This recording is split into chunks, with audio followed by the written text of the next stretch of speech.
1절, 2절, 스가랴 2장 1절, 2절 제가 봉독합니다. 내가 또 눈을 들어 본즉 한 사람이 청령줄을 그 손에 잡았기로 내가 어디로 가느냐 물은즉 내게 대답하되 예루살렘을 청량하여 그 장광을 보고자 하노라 할 때에. 아멘. 오늘은 네 번째 환상을 연속해서 함께 소개해 보도록 합니다. 이 8개의 환상은 성전 건축에 대한 격려요, 또 성도들이 열심히 교회 개혁과 또 이러한 예배의 개혁들을, 또 성도들 개인의 경건에 이러한 개혁들을 힘쓸 때에 하나님께서 우리의 모든 신앙과 또 의식주의 이러한 삶의 복을 부어주시겠다라고 하는 또 강력한 위로의 약속들이 8개 환상을 통해서 주어진다라고 말씀을 드렸습니다. 2장 우리 함께 5절까지 읽어봅니다. 내가 또 눈을 들어 본즉 한 사람이 청량줄을 그 손에 잡았기로 내가 어디로 가느냐 물은즉 내게 대답하되 예루살렘을 청량하여 그 장광을 보고자 하노라 할 때에 내게 말하는 천사가 나가매 다른 천사가 나와서 그를 맞으며 이르되 너는 달려가서 그 소년에게 고하여 이르기를 예루살렘 사람이 거하리니 그 가운데 사람과 육축이 많으므로 그것이 성곽 없는 촌락과 같으리라. 여호와의 말씀에 내가 그 사면에서 불성곽이 되며 그 가운데서 영광이 되리라. 아멘.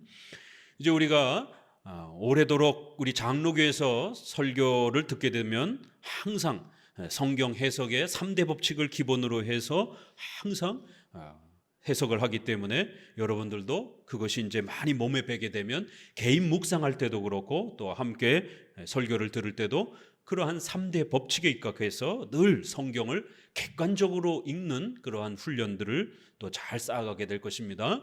이제는 많이 익숙해졌을 것이에요. 특별히 이런 환상, 이런 부분들, 비유, 상징 이런 것들이 나오게 되면 절대로 상상의 나래를 펼쳐서는 안 됩니다. 너무 지나치게 막 이것저것 갖다가 붙이면 안 됩니다. 바로 상상적 해석을 지나치게 우선적 해석으로 이렇게 추구하면서 교회가 부패하고 신앙이 타락했던 중세 시대의 풍유적 해석, 알레고리칼한 해석이라고 그러죠. 영어로 풍유적 해석이라 이렇게 말합니다. 우리 번역으로는 상상적 해석이에요. 너무 지나친 그러한 비유적 해석으로 끌어가면 안 됩니다. 문법적 해석, 역사적 해석, 교리적 해석, 이렇게 신학적으로 이렇게 표현하면 3대 해석 법칙이 됩니다. 문법적, 역사적, 교리적 해석 아래에서 이런 상징과 비유들을 잘 읽어내야 어디까지가 상징이고 또 어디까지가 문자적인 의미인지 이런 부분들을 7대 교리가 어긋나지 않는 범위 내에서 우리가 상징적인 또 비유적인 이러한 여러 부분들을 얼마든지 또 해석해낼 수 있는 것입니다. 이런 부분들이 잘 훈련이 되면 이것을 그대로 사용하고 있는 요한계시록도 얼마든지 우리가 어렵지 않게 또 헤쳐나갈 수 있는 것입니다. 웨스트민스터 소유리문답 입장의 고백을 따라서는 문자적인 해석, 그 다음에 성경의 문맥을 따라 쭉 읽다 보면 결론이 나오는 그런 추론적 해석, 문자적으로는 없지만 그 내용적으로 추론이 되는 그런 추론적 해석, 그 다음에 문자적으로 OX로 명시되지 않지만 또 추론적으로도 OX로 명시되지 않지만 그 근본 원리를 따라 크리스찬의 양심을 가지고 해석하는 양심적 해석, 일반 은총을 잘 활용하고 적용해서 일반 은총도 계시 차원에선 일반 계시라는 걸 꼭 명심하셔야 됩니다. 성경은 특별 계시인 것이고 일반 문화에 대한 자연 만물에 대한 이러한 또 가르침들은 일반 계시라는 것이에요. 그것도 계시라는 단어를 우리가 붙이는 겁니다. 그래서 문자적으로 추론적으로 OX로 그렇게 명시되지 않은 것들은 성경의 근본 가르침 교리의 토대 위에서 일반 계시, 일반 은총을 잘 사용해서 성도들이 양심적으로 적용하는 것이에요. 이렇게 양심적 해석이다라고 이렇게 표현을 합니다. 또 다른 말로는 신앙 고백적 표현으로는 문자적 해석, 추론적 해석, 양심적 해석, 신학적인 우리가 표현으로는 문법적 해석, 역사적 해석, 교리적 해석. 자, 그러면 이제 우리가 세 번째 이 환상인 청량줄이라고 하는 것은 건축을 행할 때에 옛날에 고대에, 우리도 지금 건축 기술이 발달되기 전에는 저만 해도 어렸을 때에 집을 지을 때에 저희 아버님이 목수였습니다. 그래서 집에 이 청량줄 같은 비슷한 것들을 가까이서 봤어요. 쇠추에다가 원뿔같이 생긴 쇠추에다가 줄을 이렇게 달아서 무게 중심을 이렇게 해서 똑바르게 기준을 잡는 이러한 부분들. 그 다음에 옆으로 이렇게 종과 횡에 대한 기준을 잡을 때 쓰더라고요. 이렇게 우리가 가로로 쭉 기준을 잡을 때는 지금은 뭐 레이저도 있고 수평자도 있고 그렇잖아요. 그런데 이제 고대 예전에는 줄을 이렇게 감아서 한쪽에 먹을 놓고 그래서 쭉 풀어가지고는 일자로 딱 맞춘 다음에 줄을 딱 튕기면 그게 먹이 담겨 있어서 밑에 먹자국이 쫙 나는, 그걸 자로 일일이 이렇게 그을 수가 없다 보니까 삐뚤빼뚤해지니까 그 먹줄을 그렇게 해가지고 탁 튀기면 그게 까만 게 일자로 쫙 자국이 나더라고요.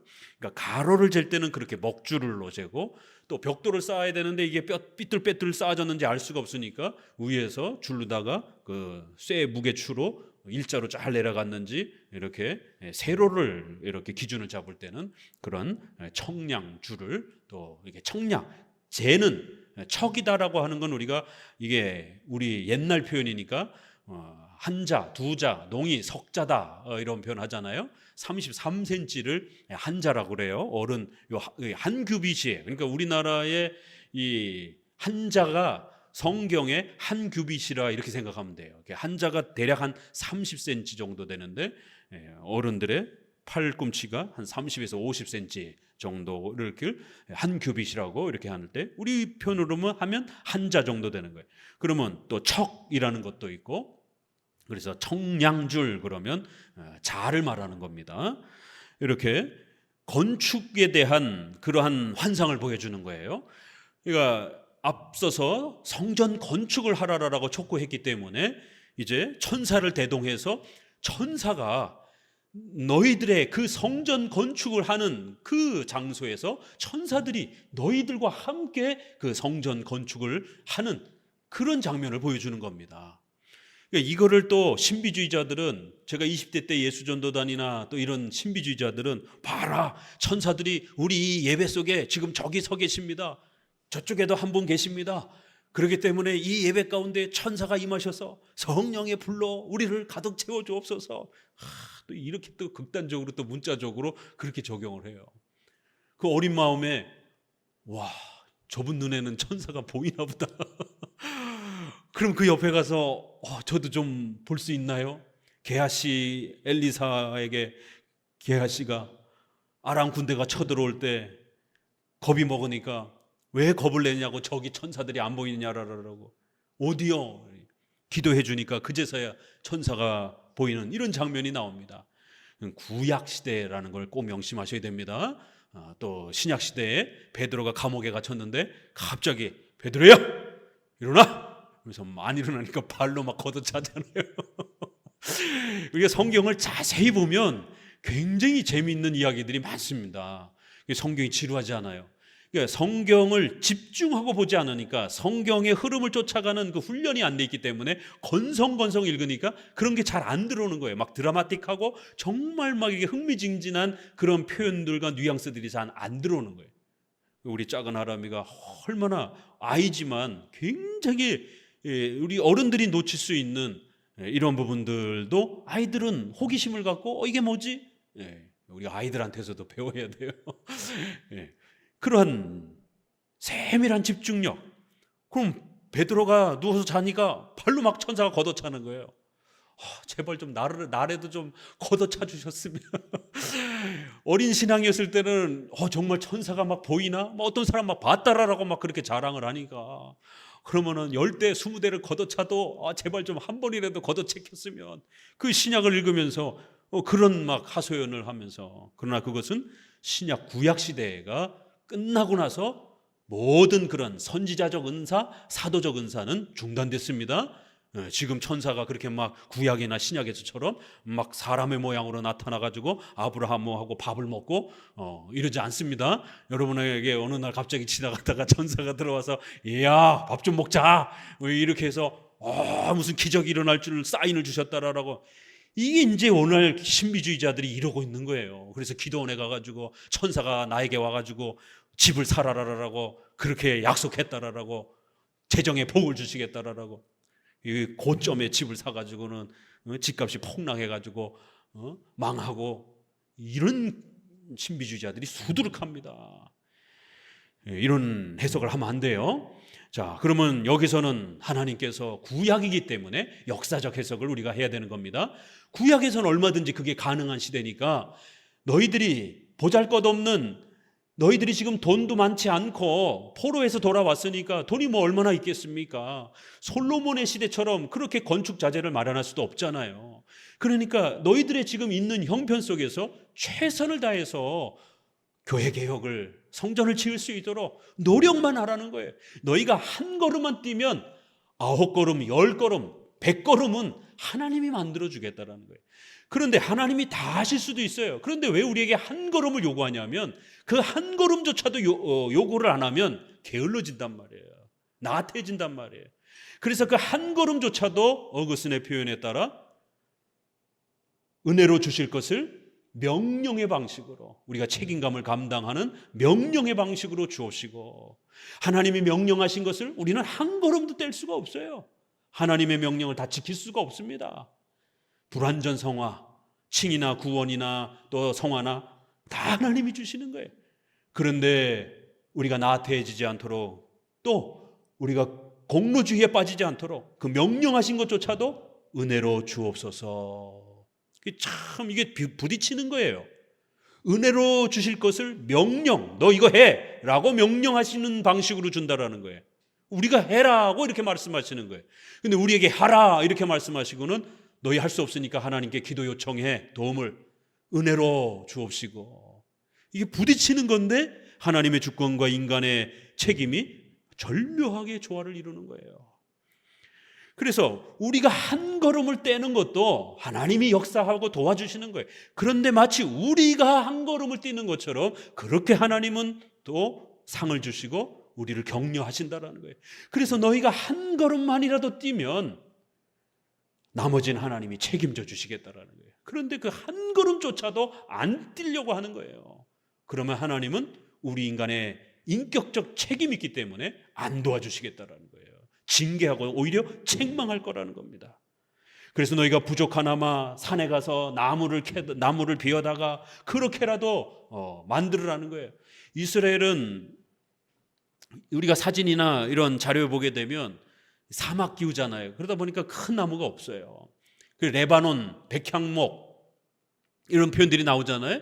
그런 게 이제 굵은 나무란 말이에요. 우리나라 소나무도 건축에 쓸 수 있는 것들은 저기 동해나 서해안 이쪽밖에 없잖아요. 그런 것처럼 레바논 이쪽에 있는, 북쪽에 있는 그 백향목이 아주 좋은 건축 자재란 말이에요. 그 두로와 시돈 쪽의 왕들에게 부탁을 해서 나무를, 목재를 사오잖아요.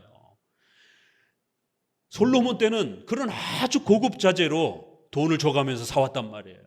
그런데 지금은 그런 돈을 포로에서 돌아왔는데 뭘 어떻게 준비합니까? 먹고 살 것도 지금 힘든데.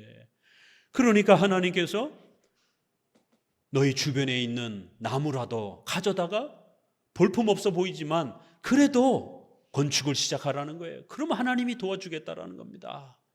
그러면 너희가 건축을 하게 되면, 돌을 놓게 되면, 나무를 받게 되면 천군 천사가 너희들과 함께 그 성전을 건축하고 짓는 이런 엄청난 역사가 일어날 거라는 거예요. 그러면 우리 성도들이, 목사님, 그러면 게하시처럼 천사가 어디 있습니까? 저에게 기도해서 우리 예배당에 천사가 가득 우리를 보호하는지 좀 보여주세요. 이러시면 안 됩니다. 아무리 제가 기도해도 안 이루어집니다. 지금은 그건 구약시대이기 때문에. 이 약속을 믿음으로 믿는 것이에요. 말씀에 그렇게 약속하고 있기 때문에 구약에는 보이는 방식으로 때로는 그렇게 나타나요. 그러나 매번 그렇게 나타나진 않습니다. 게하시도 매번 그렇게 나타난 게 아니에요. 하도 벌벌 떠니까 샘플로 엘리사가 딱 한 번 엘리사 사역 동안에 게하시 눈을 열어서 아람 군대를 포위하고 있는 수만 수천의 그런 수십만의 이 아람 군대를 둘러싸고 있는 천사들을 보여준 겁니다. 구약에도 천사들을 직접 본 선지자들은 많지 않습니다. 그렇기 때문에 더더욱 성경이 완성된 시대에는 하나님께서 천사들을 동원해서 이렇게 교회와 성도들을 보호하시는구나, 그 약속이면 되는 거예요. 꼭 천사를 봐야 하나님이 나를 도와주시는구나, 그게 아니라 보던 안 보던 성경이 우리에게 하늘의 천군 천사를 동원해서 우리를 지켜주시겠다라고 약속하고 있는 거예요. 그러면 그 약속의 말씀을 믿으면 얼마든지 그러한 놀라운 기적과 같은 또 도우심이 일어나는 겁니다. 그래서 청량주를 한 사람이 잡았는데 당신이 어디로 갑니까? 물으니까 내가 예루살렘을 치수를 재러 간다. 그래야 하여 그 장광 길이와 넓이를 내가 재러 간다. 이 한 사람이 이렇게 말하는 거예요. 이 환상 속에 본 이 한 사람은 3절에 내게 말하는 천사가 나가매, 다른 천사가 나와서 그를 맞으며, 그러니까 한 천사는 좀 더 높은 분이고 한 천사는 수종드는 그런 분처럼 보입니다. 그런데 그런 천사를 사람이라 이렇게 또 표현하는 거예요. 그래서 천사가 사람처럼 환상 가운데 나타나기도 한 겁니다. 그러면서 4절에 여기 다른 천사가 이렇게 나와서 그를 맞으며 이르되 너는 달려가서 그 소년에게 고하여 이르기를 예루살렘 사람이 거하리니 그 가운데 사람과 육축이 많음으로 그것이 성곽 없는 촌락과 같으리라, 이렇게 표현합니다. 그래서 다른 천사가 나와서 또 스가랴를 위로해 주는데, 여기에서는 우리 개정판을 보게 되면 어떻게 표현되어 있느냐면 내게 말하는 천사가 나가고 다른 천사가 나와서 또 이렇게 되어 있고요. 또 3장에는 여호와의 사자 앞에 섰고 이런 표현도 있어요. 그래서 여호와의 사자 또 다른 천사 이렇게 표현되어 있지만 이 부분을 우리가 가만히 해석해 보게 되면 이 천사, 이 여호와의 사자는 좀 더 특별한 대우를 받는 그런 모습을 받게 됩니다. 일반 천사하고 달리 좀 더 높은 위치에서, 좀 더 대표적인 그러한 위치에서 말하고 전달하는 이러한 모습을 하는 것을 보게 됩니다. 그래서 앞서 먼저 왔던 그러한 천사는 속히 예루살렘을 청량하러 갔는데 다른 천사 한 분이 나타나서서는 스가랴하고 더 많은 이야기들을 이렇게 나누는 거예요. 그러면서 3인칭과 1인칭이 막 이렇게 왔다 갔다 해요. 여호와의 말씀에 내가 그 사면에서 불성각이 되며 그 가운데서 영광이 되리라. 그러니까 4절에 보세요. 2장 4절에 이르되 너는 달려가서 그 소년에게 고하여 이르기를 예루살렘에 사람이 거하리라, 이러면서 여호와의 말씀이 이렇게 역사가 일어날 것이다 라고 이제 이렇게 말씀을 전해. 그래서 이제 여기에 다른 천사를 우리가 어떤 분으로 볼까? 그리스도로 충분히 해석할 수 있겠다라고 이렇게 표현을 합니다. 조금 더 비중이 높게 이렇게 문맥에서 비춰지기 때문에 그런 것입니다. 그러니까 실제로 일하러 가는 천사들은 예루살렘 성전으로 신석이 가버렸어요. 그런데 나머지 한 분은 계속해서 마치 아브라함과 대화를 이어가면서 이 성전이 어떻게 될 것인지에 대한 그러한 내용들을 이야기해주고 또 약속을 전해주는 이런 표현들을 하면서 스가랴가 그 앞에서 또 이렇게 경애를 표하는 모습이 나옵니다. 그리고 3장에서도 여호수아가 여호와의 사자 앞에 섰고 또 그리고 여러 천사들이 함께 그 장면에 등장하는 이런 부분이 보입니다. 그런데 유독 여호수아 옆에 한 천사가 단수로 표현이 되면서 유독 여호수아 옆에 견고하게 그 사탄과의 싸움에서 유독 견고하게 서 계시는 것을 보게 됩니다. 그리스도로 얼마든지 우리가 해석할 수 있다는 것이죠. 그래서 성경 구약에서는 천사로 그리스도가 많이 나타납니다.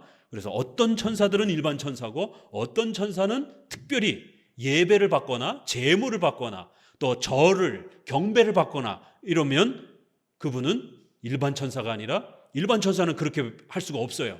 막 절하려고 하면 천사가 말립니다. 요한계시록에 있는 것처럼 나도 너랑 똑같은 피조물인데 어떻게 나한테 절을 하려고 하느냐, 오직 하나님께만 절해라 이러면서 절을 못하게 하고 말리고 제물을 바치려고 그러게 되면 못하게 합니다. 그런 면들을 우리가 문맥을 따라서 잘 헤아려 가셔야 됩니다. 이렇게 예수님께서 구약에서도 이렇게 나타나셔서 천사를 대동해서 성전을 짓는 것을 격려하고, 너희들이 성전을 짓기만 하면 수많은 천군 천사가 너희들이 그렇게 성전을 짓는 일에 함께 해주고 예수님도 너희 가운데 그렇게 이 모든 교회 개혁의 이 역사에 동참해 주시겠다라는 거예요. 그래서 이제 약속하는 게 이제 4절을 약속하는 겁니다. 너는 달려가서 그 소년에게 구하여 이르기를 예루살렘에 사람이 많이 거할 것이고 그 가운데 사람과 육축이 많아질 것이다. 성곽이 없는 촌락과 같으리라. 성곽이 있어야 적으로부터 보호를 하잖아요. 그렇죠? 그런데 성이 있는데 성곽이 없는 거예요. 외쪽에 성을 보호하는 벽이 없는 거예요. 그만큼 성이 어마어마하게 커질 것이다라는 거예요. 6절에 여호와의 말씀에 내가 너를 5절에 여호와의 말씀에 내가 그 사면에 불성곽이 되며 그 가운데에서 영광이 되리라.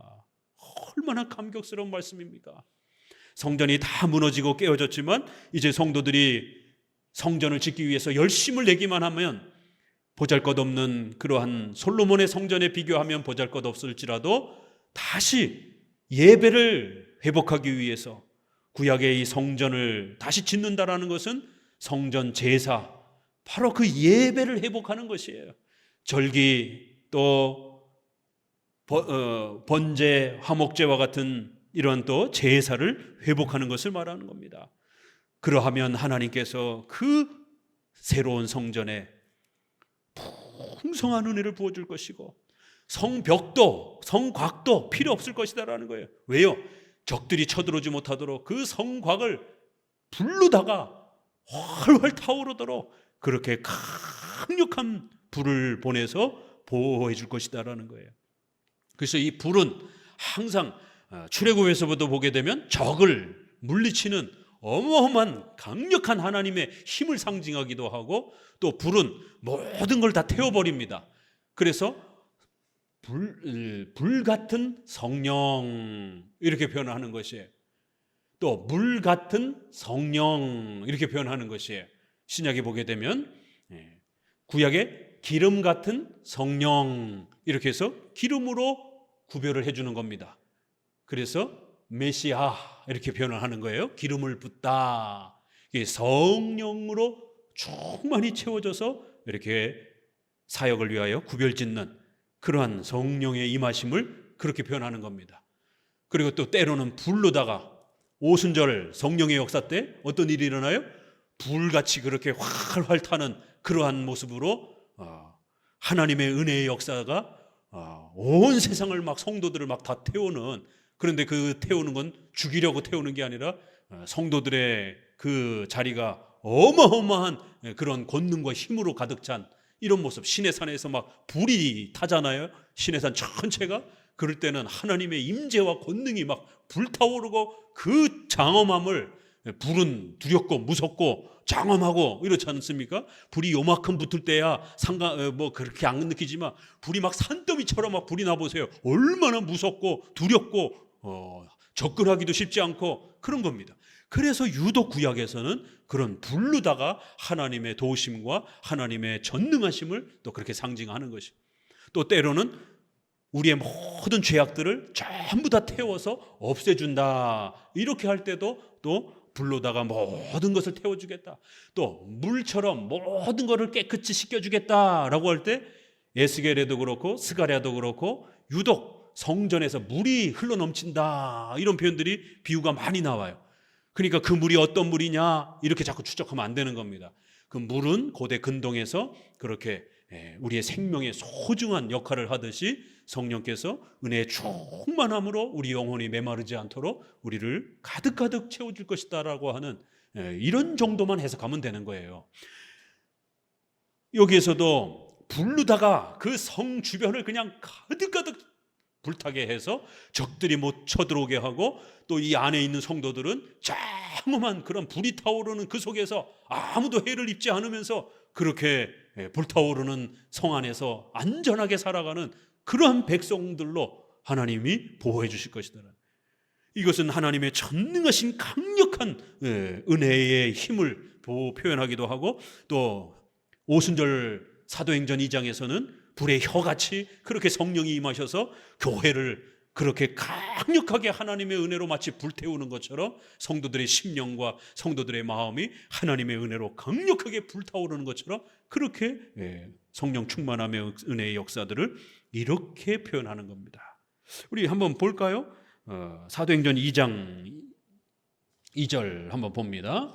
이런 불의 이러한 그 약속은 어떻게 표현되는 것인가? 불을 내리겠다. 불로다가 가득 채우겠다. 이제 이런 부분들이 신약에는 바로 결국 그것은 성령의 강력한 임하심을 약속하는 그러한 표현으로 이어집니다.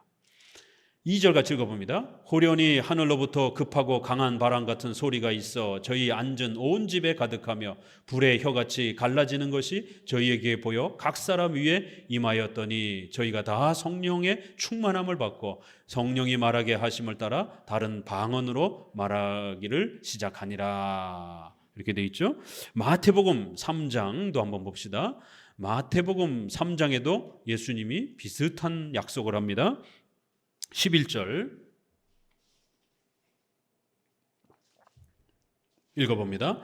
나는 너희로 회개케 하기 위하여 물로 세례를 주거니와 내 뒤에 오시는 이는 나보다 능력이 많으시니 나는 그의 신을 들기도 감당치 못하겠노라. 그는 성령과 불로 너희에게 세례를 주실 것이요. 이렇게 물도 씻기는 그런 의미가 있지만 또 불은 모든 또 죄를 이 더러운 것들을 태워버리는, 그래서 금을 재련하는 것처럼 불순물들을 완전히 깨끗하게 하는, 불도 그런 기능이 있는 겁니다. 그렇게 해서 깨끗하게 하는, 이런 우리의 모든 죄를 없애고 깨끗하게 하는 그러한 그리스도의 능력을, 성령 충만함에 중생케 하는 은혜를 이렇게 성령과 불로 이렇게 또 표현하는 겁니다.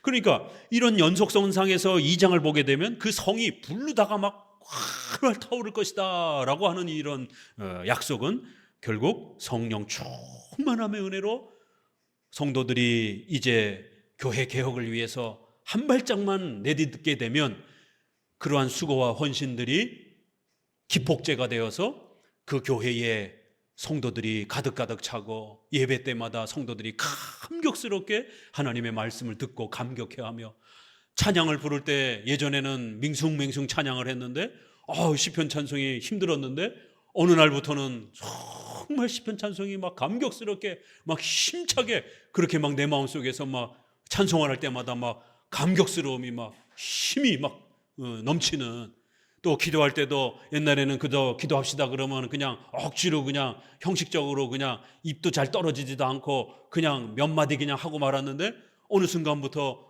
목사님이 같이 함께 교회를 위해서 기도합시다 라고 하니까 정말 이 속에서부터 우러나는 그러한 간절한 기도가 정말 하나님의 도움을 간절히 바라는 그러한 기도들이 쏟아져 나오는 것이죠. 이러한 은혜들이 가득가득 차고 넘칠 것이다라는 거예요. 교회가 개혁이 돼야 된다라는 거예요.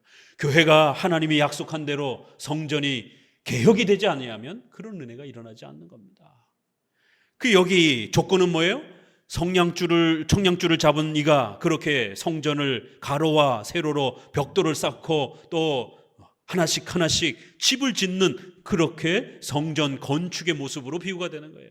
그러면 성전이 없는 오늘 우리 시대에는 결국 이것은 교회 안에 유형교회에 주신 소중한 그 예배의 요소들 그 하나하나를 우리가 어떻게 다시 회복할 것인가? 시편 찬송 다들 어려워하는데 그럼 안 할 건가? 그러면 CCM 찬송을 CCM을 계속 부르고 있을 것인가? 아니요. 어려워도 우리가 먼저 시작해야 되는 거예요. 그러면은 우리는 조금 힘들게 그렇게 불러가더라도 우리 자손 때에는 훨씬 자연스럽게 부를 겁니다. 그리고 그 다음 세대는 더 뼛속 깊이 어려서부터 엄마 뱃속에서부터 시편 찬송을 들어왔기 때문에 그 아이들이 어른이 됐을 때는 시편 찬송이 너무너무 자연스럽게 그들의 삶 속에서 그렇게 녹아질 겁니다. 그러면은 1세대인 부모가 지금 희생하면서라도 억지로라도 힘을 내어서 시편 찬송을 익히고 힘을 내셔야 되는 거예요. 강해 설교 1시간씩 들으려면 얼마나 어렵습니까? 그래도 지금 우리가 노력하면서 강해 설교에 최선을 다하시는 것입니다. 그래서 부모가 먼저 노트에다가 쓰고 적고 또 그거를 그 교리의 중요한 표현을 안 잊어먹으려고 핸드폰에다가 두고 틈나는 대로 보고 또 그렇게 적어가지고 침대맡에다가 또 화장실 앞에다가 놓고 삼위일체, 원죄, 전가, 불완전성화 이런 단어들을 계속 숙지하는 거예요. 그럼 아이들이 화장실을 들락날락 하면서 왔다 갔다 하다가 뛰놀다가도 잠깐씩 보는 겁니다. 아, 원죄, 자범죄. 애들은 부모를 모방하고 싶은 심리가 있는 거예요. 그러면 엄마들이 욕심이 나서 애가 글도 띄지도 않았는데 영어 단어부터 각 덕지 갖다 붙여놓고 이러지 마시고 그럴 열정이 있다라면 적어도 한글 옆에다가 원죄, 자범죄, 이신칭이라는 단어도 좀 같이 붙여놓으란 말이에요. 적어도 그러한 부모들의 헌신과 교회 개혁에 대한 우리 아이들이 강의 설교를 들을 수 있도록 부모도 못 듣는데 애들이 어떻게 듣습니까? 그렇기 때문에 부모 세대가 먼저 그런 희생들을 강의 설교를 듣기 위하여 생전 적어보지도 않았던 그러한 설교를 적어보는 거예요. 그리고 그 적은 것을 그렇게 노트로 적어놓고 암송하면서 웅얼웅얼 거리면서 식탁에도 붙여놓고 밥 먹을 때 같이 한번 읽어보고 그럼 어린아이들이 어려서부터 수십 번, 수백 번, 수천 번을 듣고 보고 그렇게 커가는 겁니다. 그럼 아이들이 목사님 강의 설교 들을 때 이신칭이, 원죄, 전적 부패 수도 없이 들어왔던 거기 때문에 편안하게 들을 수 있단 말이에요. 부모 세대가 그러한 교회 개혁에 대한 신앙 개혁에 대한 이 헌신과 열심을 안 낸다라면 그 자식을 누가 키우냔 말이에요. 내 자식인데 남이 키우냔 말이에요. 로마 가톨릭은 부모가 또 사제가 일주일에 1시간씩 신천지나 여호와 증인 이단들 보세요. 교리 교육 목숨을 걸고 합니다. 여호와 증인들 반드시 한 달에 몇 번씩 일주일에 몇 번씩 3, 4, 5 모여가지고 암송합니다. 자기네들의 그 해석 그 내용들을. 그러니까 그 몇 구절 가지고 집에 들어와서는 요 구절은 요렇게, 요 구절은 요거고, 요 단어는 이런 의미고 반복해서 하다 보니까 계속 그거만 암송하면서 사람들을 전도하는 거예요. 이단들은 오히려 혼합주의 교회들은 교리 교육으로 무장해가지고 한번 자기 교단에 자기 교회에 속한 사람은 99% 개종하지 못하도록 딴 교회로 못 가도록 건전한 교회로 못 가도록 완벽하게 세뇌를 시켜놓는 거예요. 그런데 정작 건강한 교회 다니는 성도들은 개혁파 교회들은 장로교회들은 오늘 한국 교회들은 교리교육하는 데가 없습니다. 땅을 치고 통곡할 노릇이에요. 나를 위해 울지 말고 너희 자식들을 위해서 울으라라고 예수님이 십자가에 돌아가시면서 그렇게 한 말씀이 무슨 뜻인지를 부모들은 되새겨봐야 됩니다. 정작 우리 선조들은 소요리문답, 하이델베르그 교리문답, 제네바 교리문답 수많은 교리문답들을 남겨놨는데 후손들의 게으름 때문에 다 잊어버리고 번역도 되지도 않고 그래도 감사하게 이제 좀 번역이 돼서 한국교회에 소개되고 있는 겁니다. 교회가 개혁된다라고 하는 건 무엇인지, 너희가 한 걸음만이라도 교회 개혁을 위해서 희생하고 헌신하고 노력한다라면 너희의 자녀들 강의 설교를 들을 수 있는 어마어마한 그 귀로 그들의 귀에 불을 가득가득 부어주겠다라는 거예요. 불같은 성령의 강력한 그러한 은혜들을 그 아이들의 귀에 어려서부터 가득 채워주겠다라는 거예요. 그래서 장로교 목사님이 강의 설교를 하게 되면 그 어려운 강의 설교들을 어린아이들이 다 알아들으면서 성경이 막 눈에 쫙 열리면서 성경의 그 풍성한 하나님의 뜻을 어린아이들이 감격스럽게 말씀을 먹고 마시는 그런 엄청난 은혜들을 너희의 자손들에게 부어주겠다라는 거예요. 그런 약속인 겁니다.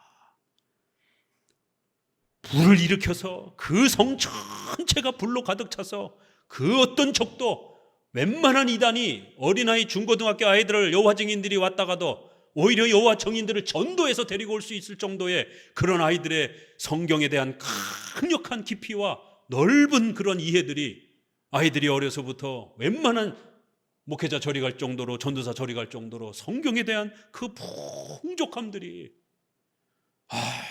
기대가 되지 않습니까? 감격스럽지 않습니까? 우리 세대의 아이들이 그렇게 삼삼오오에 모여 앉아가지고 원죄는 무엇인지, 자범죄는 무엇인지, 이신칭의는 무엇인지 아이들 삼삼오오에 모여가지고 같이 토론하고 성경 읽은 부분들에 대해서 그렇게 서로 함께 고민하면서 정말 그런 때를 우리 부모들은 눈물을 흘리면서 꿈꿔야 됩니다.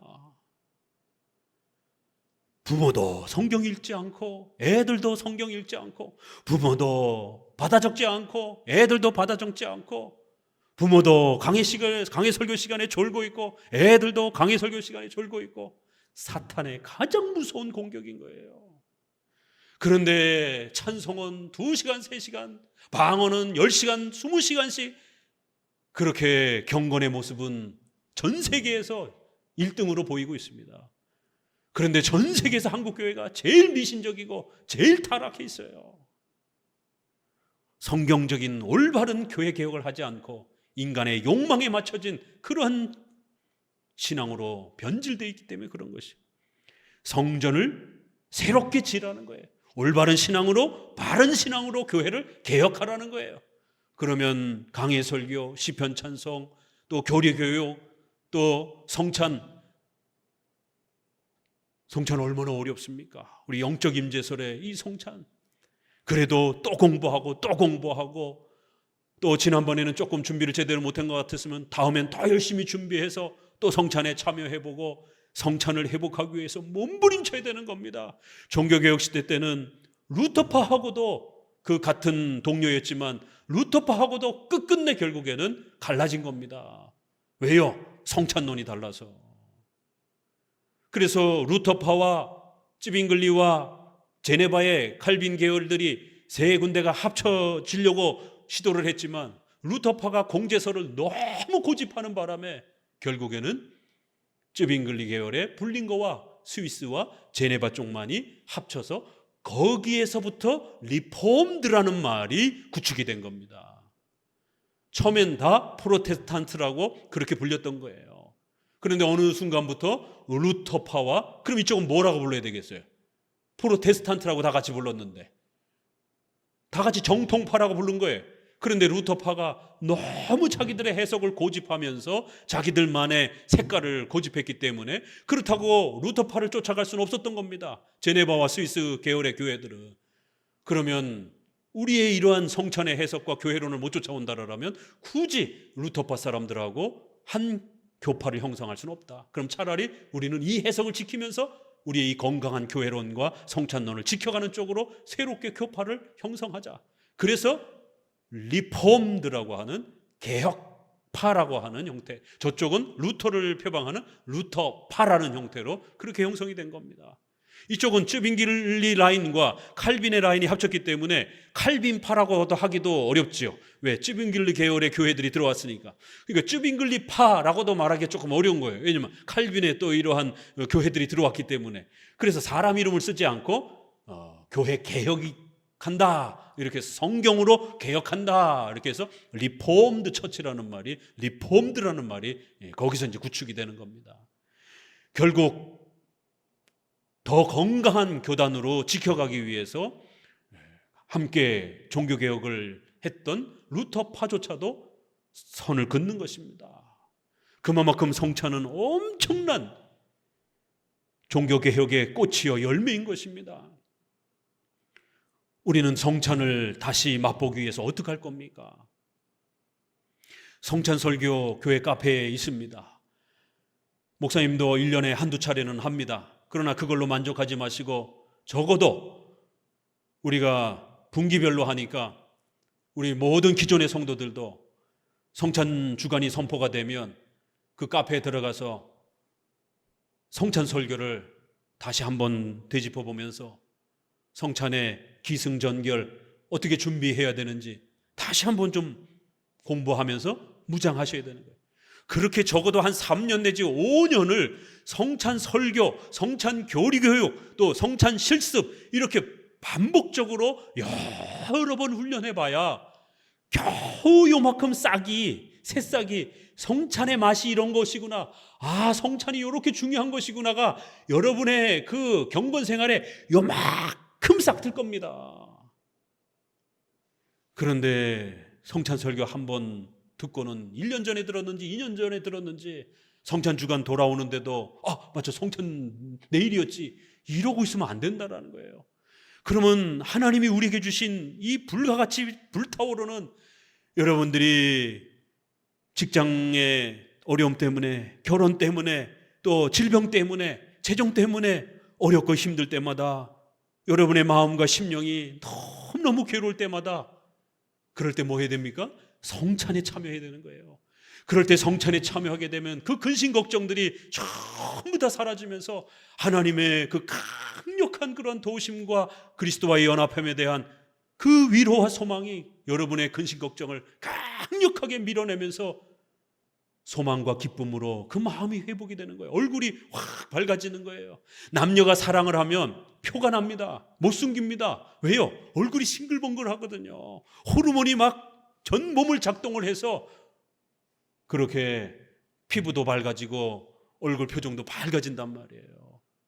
그런데 그리스도와 사랑을 나누는 사람들이 맨날 얼굴이 우거지상이고 근심 걱정 때문에 마치 하나님이 안 계신 것처럼, 마치 하나님이 안 도와주시는 것처럼 온갖 세상 근심 걱정은 세상 사람들보다 더 얼굴이 새카매가지고 더 얼굴이 그냥 짜증나는 그런 얼굴로, 그게 현실입니다. 왜요? 하나님의 절대 주권과 섭리를 모르기 때문에, 또 그걸 회복하는 성찬의 이 위대함을 모르기 때문에. 성찬은 바로 은혜의 수단, 근심 걱정을 물리칠 수 있는, 쏟아낼 수 있는 공적인 은혜의 수단이란 말이에요. 그래서 성찬에 참여하고 나면 사랑하는 이를 만났기 때문에, 여러분이 사랑에 빠지면, 크리스찬들이 사랑에 빠지면 얼굴이 밝아지는 거예요. 그리스도와 연합함을 다시 한번 맛보고 즐거워하고 기뻐하면 우리의 신랑 되신 그리스도를 다시 만나고 교제하면서 그 근심 걱정들이 사라지는 거예요.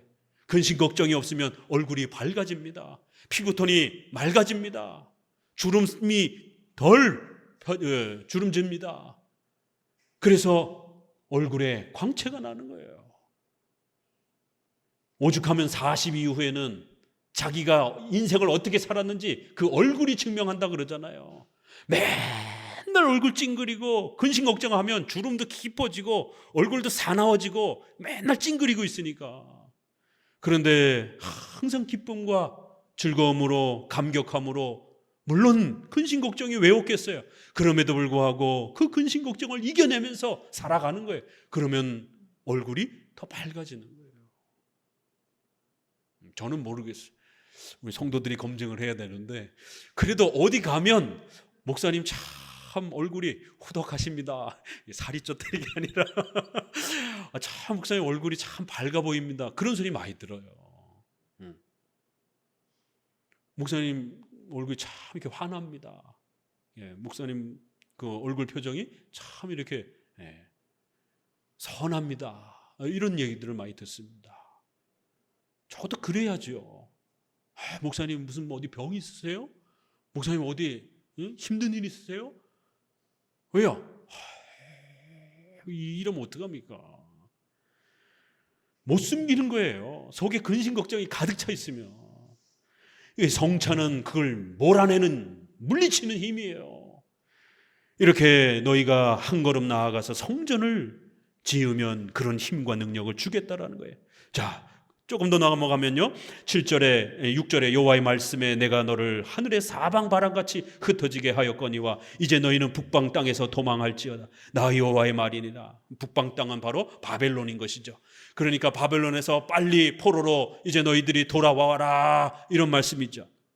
왔다 갔다 하는 거예요. 시간이 이미 돌아온 성도들에게도 말하고 아직 안 돌아온 성도들, 1차, 2차, 3차 포로 귀환이 여러 번 되기 때문에 아직 안 돌아온 성도들에게는 빨리 예루살렘으로 돌아와서 성전 건축을 해라 라고 또 이렇게 명령하기도 하고요. 왜냐하면 이게 환상이니까 여기저기를 막 왔다 갔다 하는 거예요. 바벨론 성에 거하는 시온아, 이제 너는 피할지어다. 앞부분에는 예루살렘에 있는 성도들에게 얘기한 거고, 지금은 바벨론 포로, 거기에 아직도 미적미적하고 있는 성도들에게, 바벨론 성에 있는 시온의 백성들아, 성도들아, 빨리 피해서 거기서 나오라는 거예요. 만군의 여호와께서 이같이 말씀하시되 너희를 노력한 열국으로 영광을 위하여 나를 보내셨나니 물은 너희를 범하는 자는 그의 눈동자를 범하는 것이니라. 얼마나 힘 있는 말씀입니까? 불안하고 두렵고 먹고 살 게 이제 다 구축됐는데 그거 다 버리고 다시 예루살렘 땅으로 가라고 명령하는 거예요. 얼마나 싫겠습니까? 안정된 생활이 다 구축되어 있는데. 이쪽에 있는 성도들도 개혁을 해야 되지만 여전히 바벨론에 머물러 가지고 세상 방식의 편안함에 여전히 머물러 있는 또 그런 사람들에게도 한 걸음 나서라는 거예요. 성전을 건축하기 위해서 너희들도 속히 이동해 오라는 거예요. 그러면 하나님이 너희를 도와주겠다라는 거예요. 그러면 열국의 그 많은 강력한 군대들이 절대로 너희들 건들지 못할 거라는 거예요. 왜요? 너희들은 나의 눈동자와 같은 자들이라는 거예요. 만약 눈동자가 아프면 어떤 일이 벌어집니까? 하나님의 눈동자와 같은 자들이라는 거예요. 눈은 가장 예민한 부분이잖아요. 그래서 공이 확 날라와도 우리가 본능적으로 피하기도 하고 눈꺼풀을 딱 닫기도 하잖아요. 우리 인간의 감각 중에 이 눈이 제일 예민한 부분입니다. 기가 막히게 비유를 하는 거예요. 너희들은 내 눈동자들 같은 존재들이다. 그래서 만약 너희를 해치는 자들은 내 눈동자를 해치는 자들이다. 이렇게 평가해 주겠다라는 거예요. 너희들을 범하는 자는 바로 그의 눈동자를 범하는 죄를 벌을 받게 될 거라는 거예요. 그래서 너희들은 절대로 피해를 받지 않을 거라는 거예요. 어떤 적들도 이스라엘 백성들을, 교회를 개혁하려고 하는 그 성도들을 해하지 못할 것이다라는 거예요. 저와 여러분들은 여호와의 눈동자 같은 사람들이라는 거예요. 하나님 앞에 그렇게 소중한 사람들이라는 겁니다. 교회 개혁을 위해서 한 걸음만 나서라는 것이, 내가 손을 그들 위에 움직인즉 그들이 자기를 섬기던 자에게 노략거리가 되리라 하셨나니 너희가 만군의 여호와께서 나를 보내신 줄 알리라. 여호와의 말씀에 시온에 따라 노래하고 기뻐하라. 이는 내가 임하여 내 가운데 거할 것임이라. 그날에 많은 나라가 여호와께 속하여 내 백성이 될 것이요 나는 내 가운데 거하리라. 내가 만군의 여호와께서 나를 내게 보내신 줄 알리라.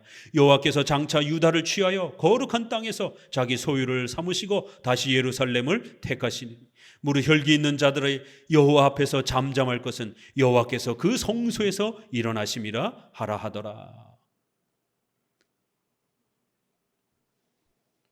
바벨론, 페르시아와 이러한 이스라엘을 묶었던, 포로로 잡았던 그 모든 이제 자들은 하나님 앞에 징계를 받고 이제 이스라엘 백성들은 기뻐하며 즐거워하며 그렇게 나오게 될 것이다라는 거예요.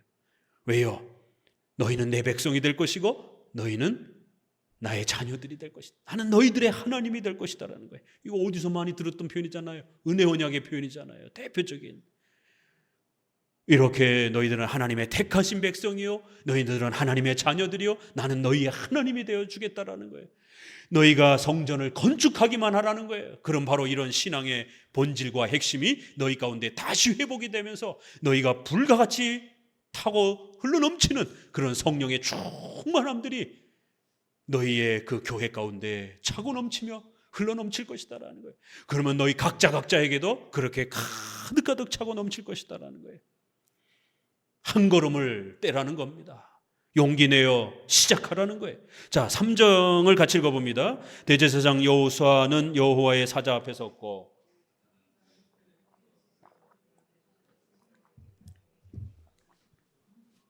여호와께서 사단에게 이르시되 사단아 여호와가 너를 책망하노라. 예루살렘을 택한 여호와가 너를 책망하노라. 이는 불에서 꺼낸 그슬린 나무가 아니냐 하실 때에 여호수아가 더러운 옷을 입고 천사 앞에 섰는지라.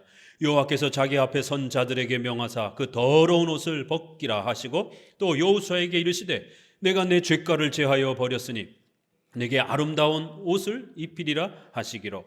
내가 말하되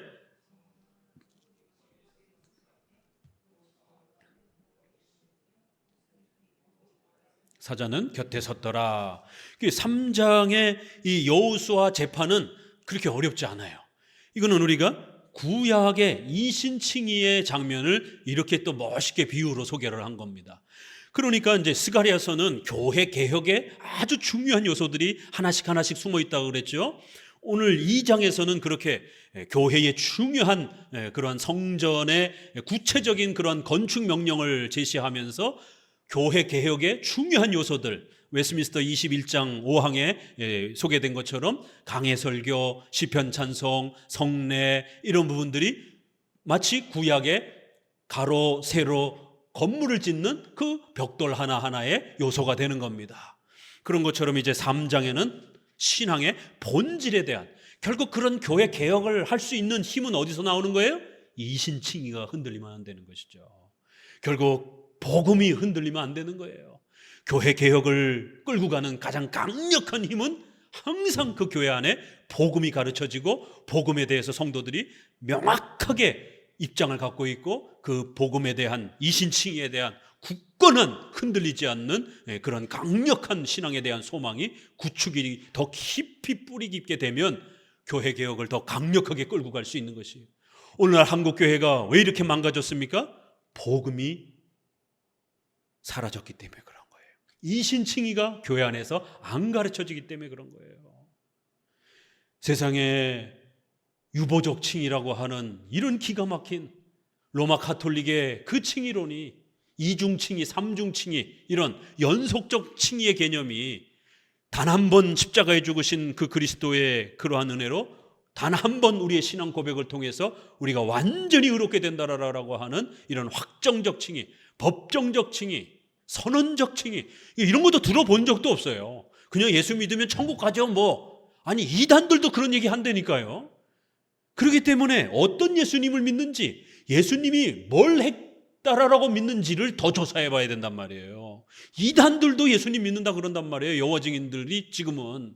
옛날에는 예수님 안 믿는다 그랬어요. 그런데 한국교회에서 하도 이단 취급받으니까 전략을 바꿔서 자기들도 예수님 믿는다라고. 어떤 예수님? 신성이 아닌 예수님, 천사장인 예수님, 이렇게 믿는 거예요. 그러나 구체적으로 설명하지는 않죠.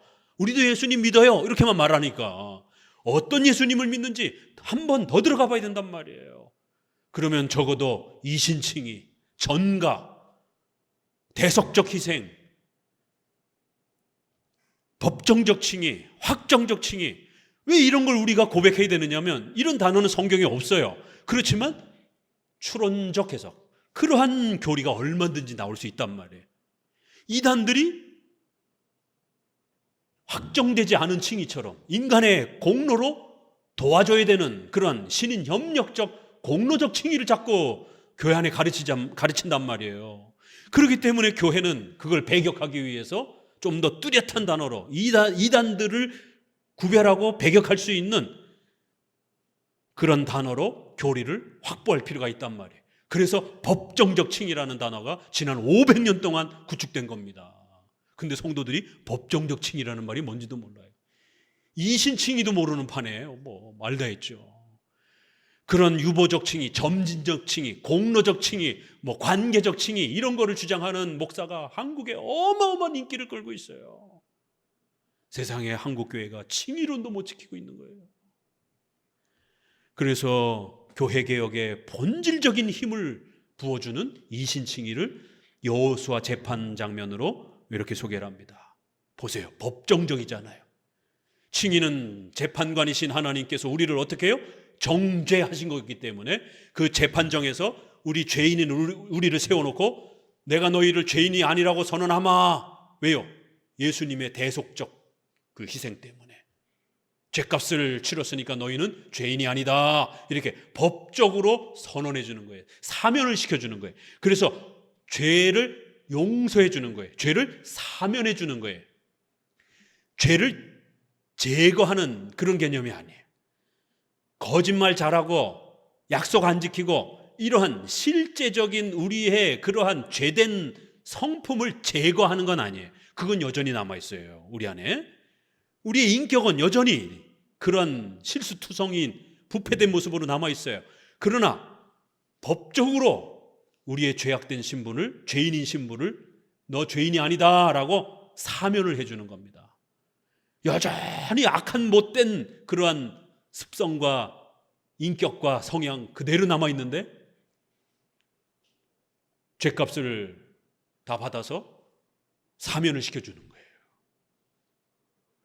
이게 바로 법정적 칭의인 겁니다. 성화는 실제적인 죄를 제거하는 거고요. 그래서 거짓말 많이 하던 성도가 거짓말을 적게 하기 시작하는 거예요.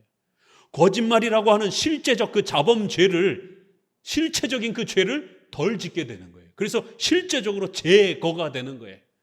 그래서 우리가 칭의에 있어서는 죄의 제거라는 말보다는 사면, 용서라는 말은 훨씬 더 많이 쓰는 겁니다.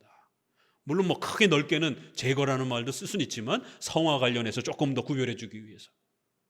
자, 그래서 여호수아도 재판 장면을 열어주잖아요. 우리 성도를 대표해서 여호수아가 선 겁니다. 그리고 사탄이 옆에 서 있고, 그리고 또 특별한 천사가 옆에 한 분 서 계시고, 그리고는 성부 하나님이 재판장이 돼서 재판을 여는 거예요. 여호수아를 사탄이 어떻게 공격합니까? 저 더러운 옷을 입은 사람 보세요. 저 더럽고 추악한 자, 하나님 앞에 절대로 나아갈 수 없습니다. 의롭지 못한 자입니다. 여호와께서 사탄에게 이르시되 여호와가 너를 책망하노라. 예루살렘을 택한 여호와가 너를 책망하노라. 이러면서 이 여호수아를 보지 않느냐, 나무에서 그 불에서 탄 나무 같은 그런 모습일지라도 이 여호수아를 봐라. 그런데 더러운 옷을 입고 있는 거예요. 그러니까 이제 사탄이 에이 하나님 그렇게 아무리 칭찬하셔도 저 더러운 모습 좀 보세요. 저 더럽고 추악한 이 모습을 가진 사람이 어떻게 하나님 앞에 의인입니까? 하나님이 어떻게 칭찬할 만한 그런 사람입니까? 말이 됩니까? 정죄를 하는 것이에요. 1차적으로 우리가 죄인된 선언을 받는 건 하나님으로부터 정죄를 받는 것이죠. 그렇지만 이제 그 결과 사탄도 우리를 물고 뜯는 겁니다. 더러운 자라라고, 지옥에 빠질 자라라고, 자기와 함께 지옥에 빠질 자라라고 우리를 정죄하고 물어 뜯는 것이죠. 이런 법적 장면을 이렇게 표현한 겁니다. 4절 여호와께서 자기 앞에 선 자들에게 명하여 그 더러운 옷을 벗기라 하고, 그러니까 실제 수종드는 일들은 여러 천사들에게 시켜요. 그런데 여호수아 앞에 단수로 서 있는 그 천사는 여호수아를 보증하는 그런 분으로 이렇게 곁에 서 있고, 나머지 천사들이 이제 옷을 벗기고 입히고 이런 일들을 하잖아요. 내가 말하되 정한 관을 그 머리에 씌우소서. 4절에도 더러운 옷을 벗기고 깨끗하고 아름다운 옷을 입혀주는 거예요. 그리고 머리에는 정한 그런 거룩한 왕관 같은 거를 씌워주는 거예요. 이거 다 우리가 신약에서 나오는 거잖아요. 면류관을 세워줄 것이다. 또 그리스도로 옷 입혀준다. 신약에도 옷 입혀준다라는 거를 그리스도를 옷 입혀주는 것처럼 이렇게 표현을 합니다. 로마서 13장 14절에도 그리스도로 옷 입고, 이렇게 법정적 칭의, 이신칭의를 뭘로 가르쳐 주냐면 마치 우리가 더러운 옷을 입고 있어가지고 아주 더러운 자처럼 이렇게 이야기하다가 그 더러운 것을 싹 벗고 물로다가 싹 씻으면 아주 깨끗하잖아요. 그러니까 칭의가 뭔지를 잘 이해를 못하니까 이런 모습으로 가르쳐주는 거예요. 그래서 물로다가 더러운 거를 싹 씻은 것처럼, 또 때로는 깨끗한 옷으로, 왕자의 옷으로 이렇게 관도 씌워주고 거룩한 왕자 같은 옷을 입혀줘서 신분을 새롭게 해주는 그런 모습으로 이렇게 세워주는 거예요. 그러니까 사탄이 더 이상 더럽다라고 공격을 못하는 거예요. 봐라, 이제 얼마나 왕 같은 신분이냐, 이렇게 신분을 변화시켜주는 이신칭의의 모습을 구약에서는 이런 법정 재판을 동원을 해가지고 성도들의 대표인 여호수아를 세워놓고 사탄이 정죄하는 장면, 그 다음에 한 천사가 그 여호수아를 보증하면서 곁에 서 있는 장면, 그리고 더러운 옷을 벗고 새 옷을 입는 장면, 이렇게 나옵니다. 그리고는 이제 7절을 같이 읽어봅니다. 만군의 여호와의 말씀에 내가 만일 내 도를 준행하며,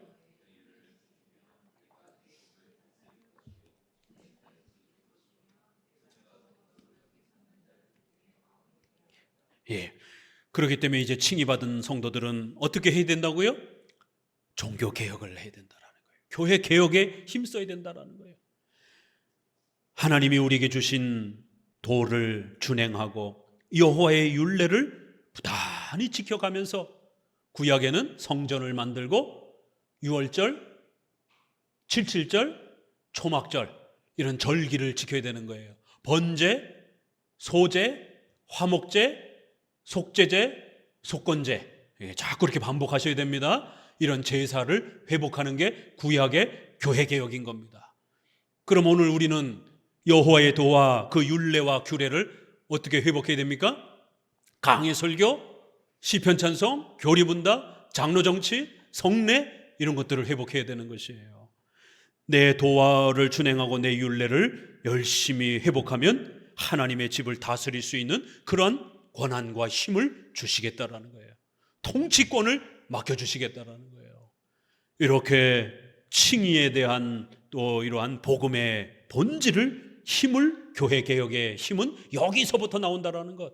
그래서 오늘 우리 시대에도 반드시 이신칭의를 지켜내야 된다라는 거예요. 이신칭의를 이상하게 가르치는 그런 목회자들의 설교와 책들을 절대로 가까이 해서는 안 되고, 오히려 우리 선조들의 그런 이신칭의를 가르치는 책들을 부단히 사서 읽어야 됩니다. 감사한 것은 칼빈 다음으로 조직신학 교재로 그렇게 오랜 동안 쓰였고, 또 프린스턴 그 100년의 기간 동안에 7, 80년 동안 찰스 하치가 자신의 조직신학이 나오기 전까지 사용했던 튜레틴의 그러한 조직신학 책 중에 칭의론이 번역돼서 나왔어요. 한국어로. 조금 어려워요. 17세기 책이라. 그래도 분량이 작아요. 좀 그런 거 좀 읽어봐야 될 것 아니겠어요? 또 좀 쉬운 칭의론도 있고, 적어도 우리 쪽 목사님들이 칭의론과 관련해서 쓴 그런 책들을 서점에서 목사님이 계속 또 올려놓잖아요. 커피 한 잔 스타벅스 먹을 값이면 그거 책 하나 살 수 있단 말이에요. 그러면 스타벅스에 가서 먹지 못하게 하는 금욕주의는 아니니까 스타벅스 한 번 살 거 아껴서 스타벅스 커피 먹으면서 튜레틴의 소책자에 요만해요. 읽어보셔요. 야, 튜레틴의 칭의론을 읽는 성도들 얼마나 감격스럽습니까? 그 정도 수준은 돼야 정말 성도들이 이 성경을 깊이 있게 사랑하고 묵상하는, 또 우리에게 남겨주신 이 소중한 교회 개혁의 이 요소들을 정말 눈물로 지켜내려고 하는 그러한 동기부여가 되는 거예요. 열심히 나오는 겁니다. 왜요? 무지하면 뭐가 중요한지 모른단 말이에요. 내 규례와 율례를 지켜가라. 그리하면 도와주겠다라는 거예요. 8절 대제사장 여호수아야, 이제 위로로 맞습니다. 너와 내 앞에 앉은 내 동료들은 내 말을 들을 것이니라. 이들은 예표의 사람이라. 내가 내 종 순을 나게 하리라. 예표, 모형을 백성들에게 가르치는 사람들이라는 거예요. 여호수아 앞에 누가 앉았느냐면 동료들이 앉았어요. 여호수아는 누구예요? 제사장이잖아요. 그러니까 여호수아의 동료들을, 제사장은 장차 누구를 예표한다고요? 장차 오실 우리의 대제사장이신 바로 히브리서 우리가 3장 우리의 대제사장이신 예수 그리스도를 바라보라 이렇게 3장 1절에 나오는 것처럼 5장 6장 멜기세덱의 반차를 따르는 대제사장이신 우리 주 예수 그리스도, 바로 구약의 제사장은 장차 오실 예수 그리스도를 예표하는 그러한 모형적 도구들이었다라는 거예요. 장차 오실 그 중보자는 마치 어린 싹처럼 나무를 건강하게 키워서 열매가 주렁주렁 열려서 사람들을 먹여 살리는 중보자를, 메시아를 또 나무로 비유를 했어요. 그렇게 싹처럼, 가지처럼 그렇게 새로운 싹이 돋아난 좋은 나무와 같은, 그래서 사람들을 먹여 살리는 그런 나무로 메시아가 비유됩니다. 만군의 여호와가 말하노라, 내가 너 여호수 앞에 세운 돌을 보라. 참 이게 어린아이들을 가르치듯이 이렇게 비유로 가르치는 거예요. 장차 올 메시아를 제사장을 통해서 예표로 가르쳤고, 또 한 번은 나무로 가르쳤고, 또 한 번은 돌로 가르치는 것이에요. 베드로전서 2장 4절에 모퉁이 돌 대신은 예수 그리스도 이렇게 하잖아요. 건축을 지을 때 그 건축의 주춧돌이 되는 그 돌이 세워지고 나무 건축 집의 기둥이 세워지는 것처럼 집의 가장 중요한 그 주춧돌처럼 이렇게 예수님을 돌에다 비유를 해서 우리 삶의 근본이 되는, 우리가 집을 짓는다라면 인생의 집의 근본이 되는 돌과 같은 예수님, 산돌이다, 이렇게 표현을 하는 거예요. 구약에도 예수님을, 장차 올 예수님을 돌에다 비유하면서 여호수 앞에 세운 돌을 보라, 그 한 돌에 7눈이 있다. 이러면 이제 예수님의 이러한 장엄한 모든 걸 다 보시는 그런 전능하신 이런 섭리의 권능을 가지신 그리스도로 볼 수도 있고, 또 그리스도의 또 장엄함을 표현하기도 하고, 성령의 또 이러한 그리스도와 함께 하시는, 또 성령의 강력한 그리스도를 도우시는 그러한 또 7눈. 그래서 이 눈은 항상 또 구약에 성령으로 또 많이 비유가 돼요. 그래서 7이라는 완전 숫자를 넣어가지고 그 돌에 7개의 눈이 박혀 있는 거예요. 뭐 무시무시한 눈이 막 부르르 뜨면서 막 사방을 막 다 훑어보는 겁니다. 누가 죄를 짓나, 누가 올바르게 개혁하는가, 이게 다 보겠다라는 겁니다. 하나님이 전부 지켜보겠다라는 거예요. 거기다 새겨서 그리스도가 이렇게 너희 교회의 머리가 되실 것이다라는 거예요. 만군의 여호와가 말하노라, 그날에 너희가 각각 포도나무와 무화과 나무 아래에서 서로 초대하리라. 그래서 아주 마음껏 먹고 마실 수 있는 이 무화과는, 포도는 열매가 가장 좋은 열매들이에요. 열매가 가장 풍성한 구약의 핵심 그런 나무들입니다. 양식에 비유되는 그런 나무들이에요. 그러니까 백성들이 굶주리지 아니하고 아주 가득 풍성하게 그렇게 교회 개혁을 시도하게 되면 이러한 풍요로움들이, 영적인 풍요로움, 의식주의 그런 풍요로움까지 하나님이 책임져 주시겠다라는 거예요. 참 그 하나하나의 비유가 우리 성도들이 두려움을 이겨내면서 또 눈물 흘리며 헌신하면서 교회 개혁에 매달릴 때, 또 한 걸음 나아갈 때 이렇게 하나님이 그 시대에 다시 한번 교회를 일으켜 세우실 것이고, 이 땅에 장로교회가 또 힘있게 세워져서 많은 목회자들이 강의 설교를 가르치고 성도들이 교리교육과 이런 소중한 예배의 요소들에 참여하면서 우리의 소중한 이런 또 교회 질서들이 굳건히 지켜져 가는, 그래야 다음 우리 어린 세대들이 또 그 소중한 선물을 물려받을 수 있는 이러한 거룩한 교회의 보존이 이루어져 갈 것이다라는 거예요. 우리 성도들도 힘을 내어서 이런 소중한 교회 개혁의 요소들을 여러분의 삶에 지켜가시기를 주의 말씀으로 권면을 드립니다.